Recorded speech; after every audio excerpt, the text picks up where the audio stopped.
Fidelis Care offers quality, affordable health coverage for children and adults of all ages and at all stages of life. Quality health coverage, it's our mission. Call 1-888-FIDELIS or visit fideliscare.org.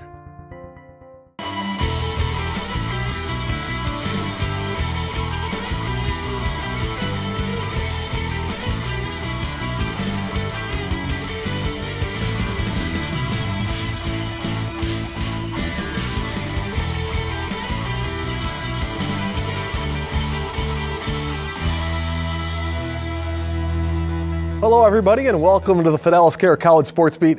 I'm Dave Yates. Every week at this time, we're going to take a look at our local college sports programs. We begin this week with the Honor Roll of Local College Athletes, brought to you by M&T Bank. At M&T Bank, we're listening, learning, and working hard to understand what's important to Western New York. It's what we've been doing since 1856. M&T Bank, understanding what's important. In at number 3, it's Emily Markarian of St. John Fisher Field Hockey. She was named a second-team All-American, a first for the Fisher program. Emily scored 50 points this year and won several accolades, including being named the Empire 8 Player of the Year. At number 2, it's Rachel Benedict of Nazareth Women's Basketball. She scored 22 points with 9 rebounds in an 88-67 win versus Wells College. The first-year forward is averaging 14.6 points a game and 8.4 rebounds. And topping the list is John Decker of the Geneseo men's basketball team. He's on fire. The senior scored 29 in a win versus Potsdam and is averaging 28.4 on the year, having had games of 41 and 38 points already this season. Oh, and he's shooting 50% from beyond the arc. You could say he's on fuego. Time now for our local college spotlight athlete of the week. St. John Fisher Track and Field has a newcomer in the ranks, and this first-year hurdler looks to follow in his teammates' footsteps.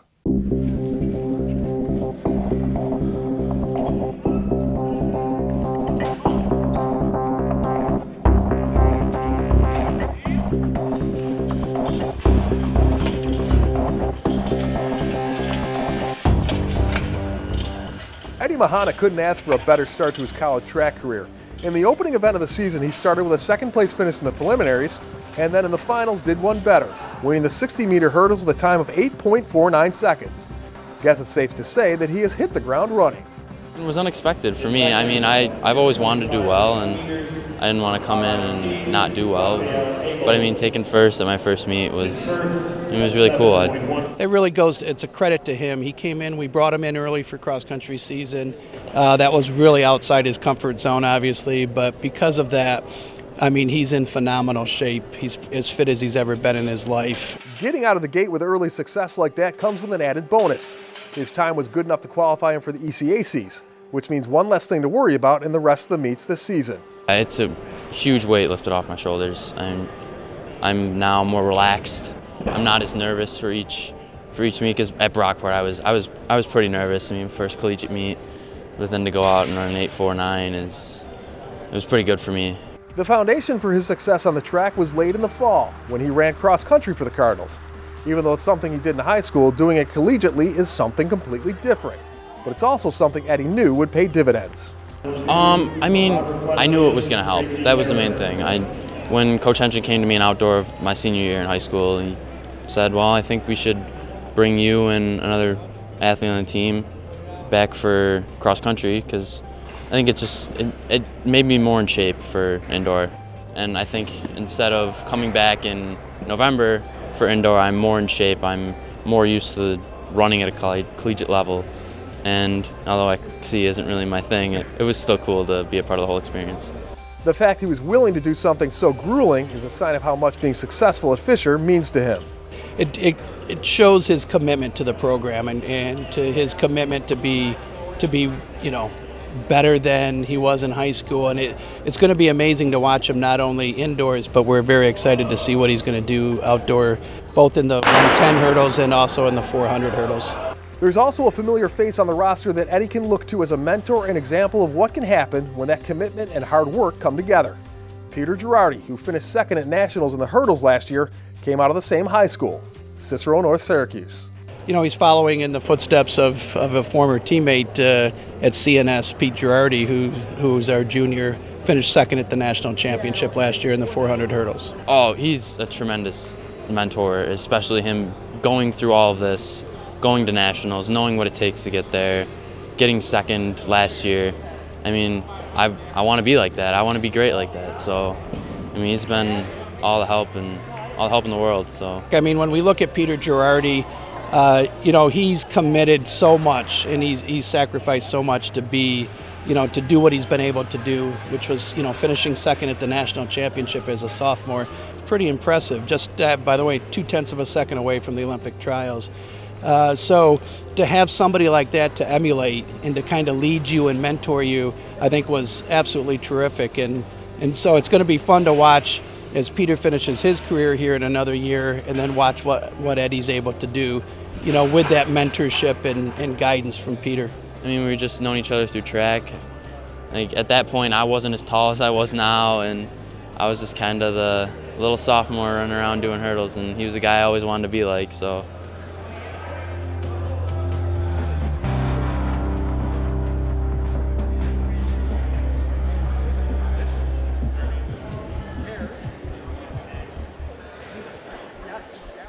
When we return, JC DeLass welcomes Brockport men's soccer coach Gary LaPietra into the Coach's Corner. Later on, Kim Burnson has our Scholar Athlete, brought to you by Dave. We've got that and more when the Fidelis Care College Sports Beat returns. As we head to break, here's a look at the Nazareth Athletes of the Week, brought to you by Nazareth College.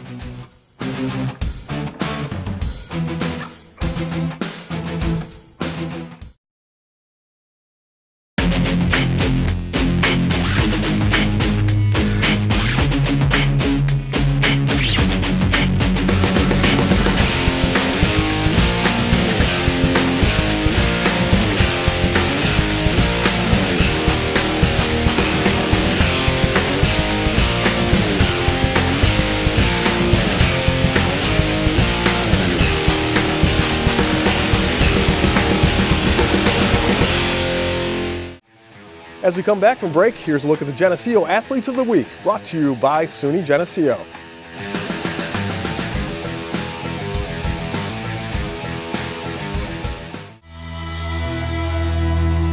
Welcome back, and thanks once again for joining us on the Fidelis Care College Sports Beat. I'm Dave Yates. Every week at this time, JC DeLass from WYSL Radio is going to help us get to know an area coach better with the Fidelis Care Coach's Corner. The Fidelis Care Coach's Corner is presented by Fidelis Care, quality health coverage. It's our mission. This is JC DeLass with this week's Fidelis Care Coach's Corner, and our guest this week is Gary LaPietra. He's now in his 20th season as head coach men's soccer at the College of Brockport. Coached 20 years at Brockport, 8 years before that at Aquinas. How has your coaching style changed over the years to where you are now? Well, physically, I used to play all the time with the guys. So when I first started at Aquinas, we used to play. I was on the field with them all the time, and even the first few years at Brockport. So now I don't play as much with them, but it's more tactical. It's more game. It's more film session, things like that. So that's changed a bit. How about the student athletes themselves, the kids that you work with? How have they changed over the years? Good question. I mean, we bring players in from all over the state, so it's interesting how you have to gel with them and kind of learn their new antics and things like that. So initially with social media now, my recruiting's changed a lot, because before I would be, sending letters out and all kinds of things like that. So now it's much easier with social media, with the emails, with the YouTube videos. It's easier for me to recruit, at least initially, to get to know them a little bit better. And then once we like what we see, then I try to branch out and get my car and I go watch these kids play. The game itself has really changed too. It's a much faster game now. It is a little bit faster, and there's a lot more excitement with soccer now when I first started. So there's so much, some of these kids are just great physical athletes, but they need to learn the game a little bit more. So we try to make sure that they're watching more of the professional players as well on TV. When you look back over your career, is there someone that jumps out that really helped you to get to where you are now, maybe a coaching mentor or someone who's offered you good advice along the way? Good question, because when I first started at Aquinas, I really had very little experience, and soccer was always just a huge part of our family tradition with my dad, and just growing up and watching the Lancers and things like that. So I didn't really have a lot of coaching experience. So I kind of self-taught myself a lot of this. But my dad's always been like inspirational to me, because he brought the soccer from Italy to me, and I kind of pass it on to my kids, and I pass it on to my students now. But I really didn't have a coach.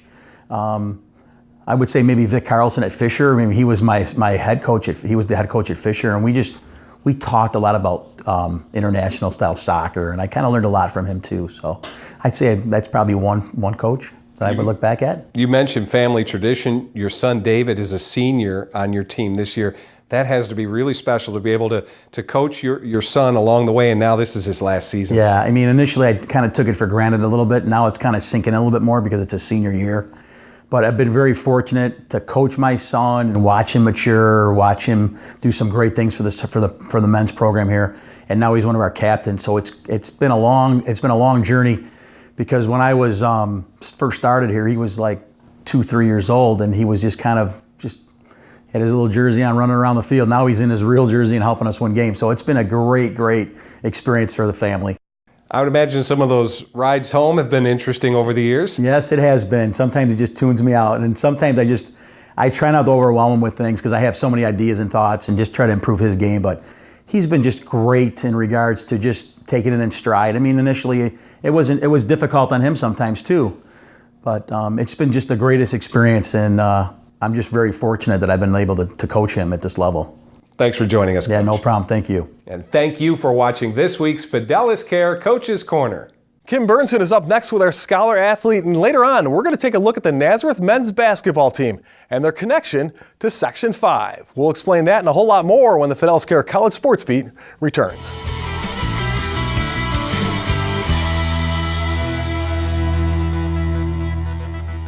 Before we go to break, here's a look at the RIT Athletes of the Week, brought to you by the Rochester Institute of Technology.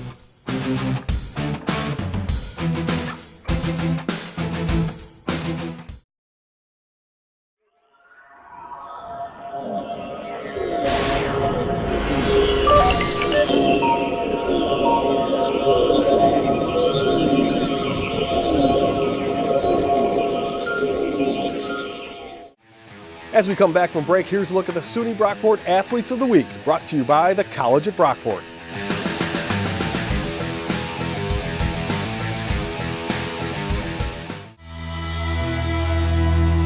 Hello everyone, and welcome back to the Fidelis Care College Sports Beat. I'm Kim Burnson.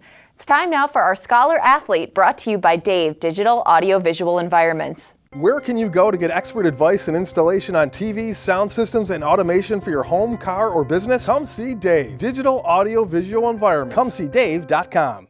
This week, our Scholar Athlete is RIT's Tara Lynch. Tara had quite the rookie season last year on the women's basketball team. She was named to the Liberty League and D3Hoops.com's All-East Region Rookie of the Year. She earned second-team All-Liberty League honors after setting a program record for highest field goal percentage in a season at 50.7%. Tara was also recognized by RIT as an Athlete of the Week twice while balancing a major in mechanical engineering. For her work on the court and in the classroom, this week we honor Tara Lynch as our Scholar Athlete, brought to you by Dave Digital Audio Visual Environments. Now with a look at our college calendar, here's Dave Yates. Here's our local college calendar for the week ahead. Well, of course, all the colleges are off on holiday break, so let's take a look at what happens when classes start up once again. Tuesday, January 3rd, RIT hosts U of R for a men's and women's doubleheader. The women play at 5 with the men to follow. Friday, January 6th has a couple of hockey matchups. Nazareth plays Potsdam at 7, then again on Saturday at 4. RIT hosts Sacred Heart for back-to-back nights at the Policini Center. Both games are at 7 p.m. And finally, on Saturday the 7th, Geneseo will host men's and women's doubleheader versus Brockport, with the men playing first at 2. That is our college sports beat calendar. And now here's how some Section 5 alums are doing at colleges outside of Rochester. It's a segment we call Postcards from College. Quentin Rose, formerly of Bishop Kearney, had a big game for Temple against Florida State, scoring 26 points. After 10 games, the first-year guard is averaging 11.1 points. Hilton grad Vincent Dupre is a junior at Binghamton University. The wrestler is off to a 9-2 start at 165 pounds this year. His twin brother Anthony is wrestling at 174 pounds for the Bearcats. Dana Watts from Rush Henrietta just put up back-to-back 28-point games and now has her average up to 22.8 a game, plus over 12 rebounds per contest.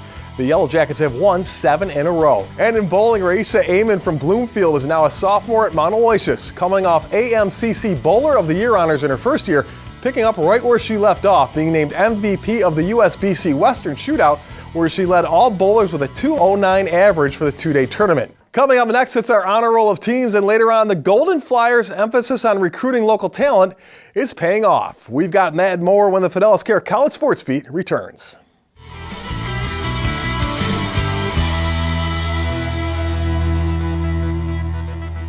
As we head to break, here's a look at the Roberts Wesleyan Athletes of the Week, brought to you by Roberts Wesleyan College.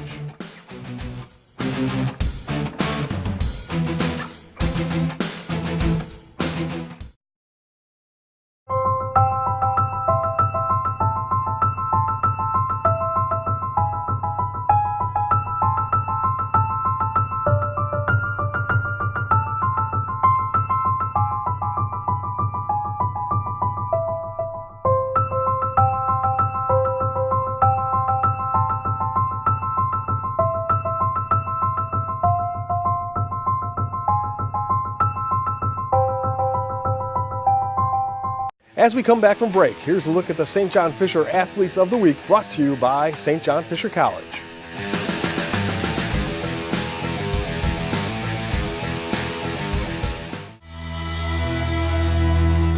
Welcome back, and thanks once again for joining us on the Fidelis Care College Sports Beat. I'm Dave Yates. Here is our honor roll of local college teams. At number 3, Geneseo Hockey beat Potsdam 3-2 and are now 9-2-1 on the year and 7th ranked in Division III. Pat Condon had the game-winning goal, and first-year star Colin Keenan added his 13th goal of the year. At number 2, Brockport men's basketball has moved into first place in the SUNYAC Conference, beating last season's conference champ Plattsburgh 94-88. Clifton Lyerly led the Golden Eagles with 28 points. Brockport is 4-0 in conference play.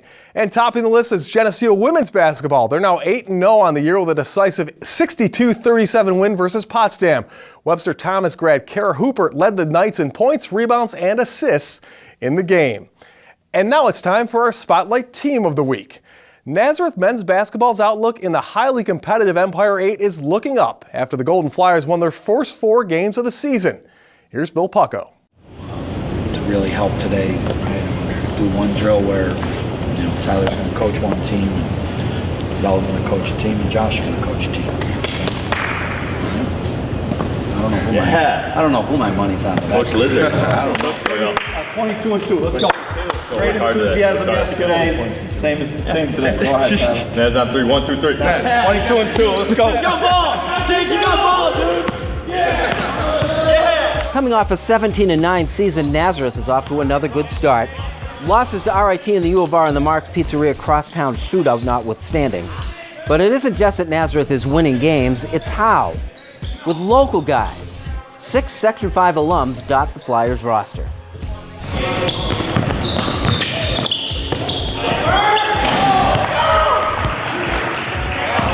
It's a terrific area for high school basketball. There's very good coaches, players.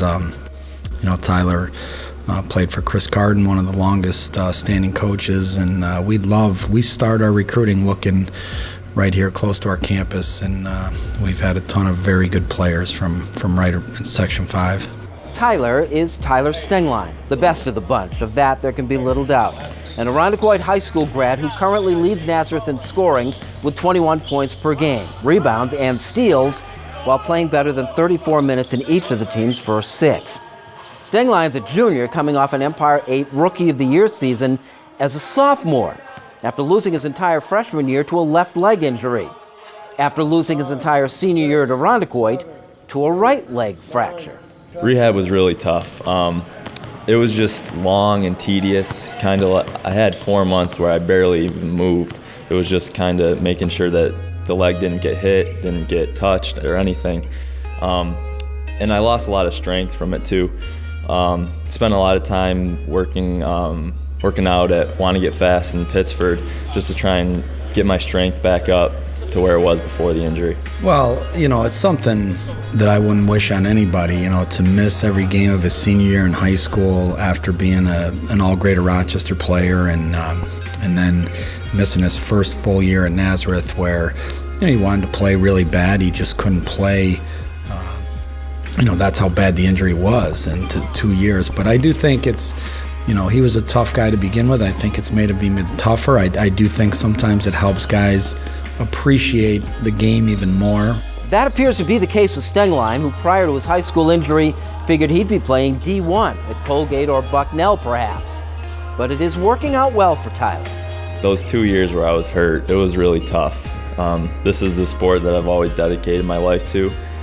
Just being back, doing what I love, it's one of the best feelings in the world to go out, play in front of a local crowd, and there's nothing better, nothing beats it. You know, you're 2 years removed from it. Are there any lingering effects still, or are you like totally past it?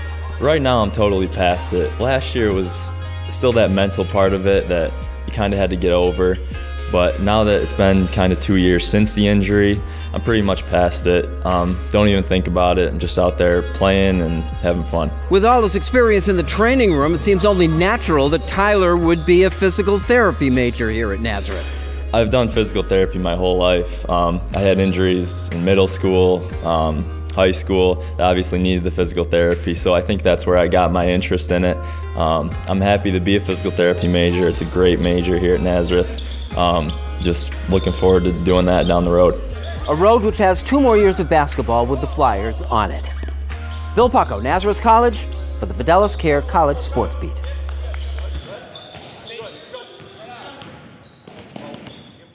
Nazareth kicks off Empire 8 play with a game at Alfred January 6th. Well, thanks everyone for watching. And a special thanks to our sponsors, including Fidelis Care, for making the College Sports Beat possible. We'll see you back here next week.